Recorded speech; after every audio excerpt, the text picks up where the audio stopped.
Enjan itu sempat benar-benar pernah DM. Rizwan anak Sule diam-diam suka bahkan ketahuan kirim DM Ziva Magnolia ini nasihat suami Natalie. Nama Rizwan Fadila kini kian santer terdengar di dunia hiburan. Pasalnya anak ketiga komedian Sule ini tampaknya mulai mengikuti jejak sang ayah menjadi seorang presenter. Rizwan sering terlihat di layar kaca dan menjadi sorotan publik. Bahkan pada usianya yang masih 15 tahun, Rizwan mampu memandu program talk show mengikuti sang ayah. Baru-baru ini, terungkap dia sempat mendekati penyanyi muda Ziva Magnolia. Diam-diam Rizwan mengidolakan sosok penyanyi muda jebolan ajang pencarian bakat Indonesia Idol, Ziva Magnolia. Bahkan Rizwan ketahuan sempat mengirim pesan di Instagram kepada Ziva Magnolia. Ketika Ziva Magnolia jadi tamu konten ini bukan talk show, Senin, tanggal 25 April tahun 2022, Sule pun menggoda Rizwan saat di depan penyanyi muda berparas imut ini. Tampak malu, momen spesial bagi Enjan sapaan akrabnya itu langsung menjadi kesempatan bertanya kepada Ziva Magnolia tentang sosok pacarnya. Bukan menjawab, Ziva Magnolia malah bertanya balik kepada Enjan. Rizwan pun mengaku belum memiliki pacar.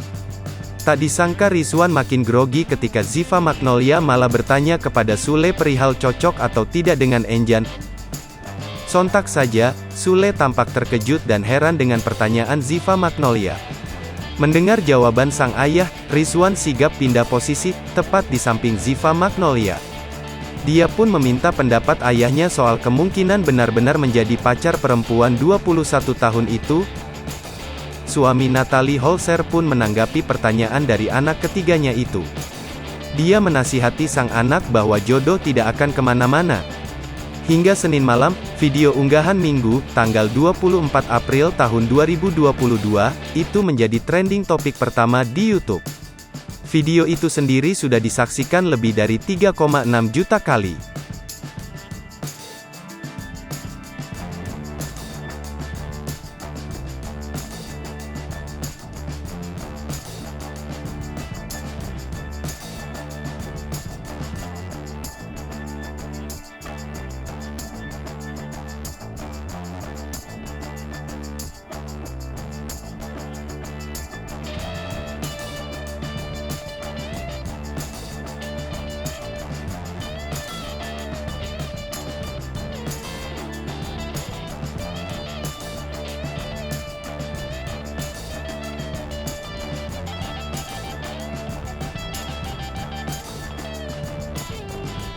Hai pemirsa Sri Popo TV, jangan lupa komen, like, dan subscribe, serta tonton terus berita-berita terupdate lainnya ya.